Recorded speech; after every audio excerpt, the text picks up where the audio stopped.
روز گذشته سنی 3 دکبر سال جاری بخشیده به روز بین المللی معیوبان در مرکز و حجره‌های توانبخشی تشکیلات جمعیتی رنگین کمان در های کشاد دایر گردید. به کودکان امکاناتشان محدود نمایندگان مقامات اجراییه و صنعتکاران و ستاره‌های صنعت واخورده به آنها در یک جایگی خوشحالی نمودند. Общественная организация «Рангин Камон» подготовила сегодня мероприятие, посвященное Всемирному дню людей с ограниченными возможностями. Наша организация предоставляет социальные услуги детям с ограниченными возможностями.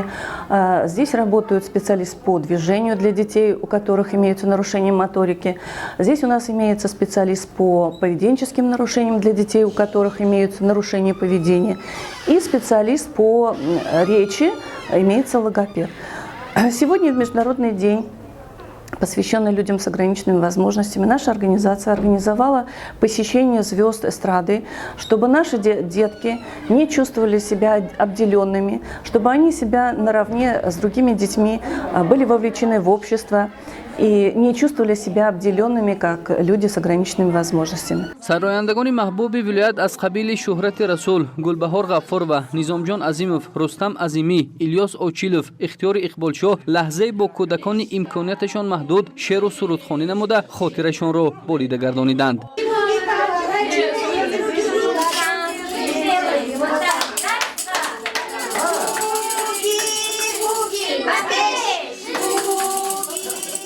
روز ما رو بخشیده به روزی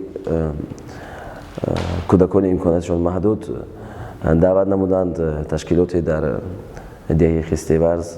من آمدیم همراه کودکان کمی بازی کردیم، عکس برداری کردیم، در درس های اونها اشتراک کردیم. بسیار یک غایه خوب آماده کردن چنین کودکان به زندگی سالم و بسیار ما حرکت میکنیم که آماده استیم دستگیری کنیم با همراهی پدران و مادران آنها کودکان آنها رو به زندگی سالم به جامعه روانه گردانیم. در ادامه ابراز شد که بهر تامین کفالت‌های اجتماعی مردم خصوصا معیوبان در مملکت شرایط‌ها مهیا گردیده آنها زیر غمخوری همیشگی دولت و حکومت قرار گرفتند. من به همین تشکیلات رنگین کمان رحمت خودم را میرسانم، رحمت همه والدینی که در همینجا اشتراک دارند، رحمت به همین تشکیلات که فرزندای ما را همه قد کردن، یاردم خودشان را رسانیدن.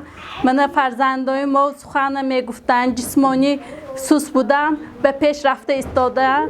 و همه مادرانی که همه فرزند دارند قوت بزرگ داشته باشند و به همین رنگین کمان آمده فرزند خودشان را پیش برند. مقصد از برگزار نمودن چاره‌بینی به حیات دلگرم کردن و به جامعه سالم وارد نمودن کودکان امکاناتشان محدود ارزیابی کرده شد.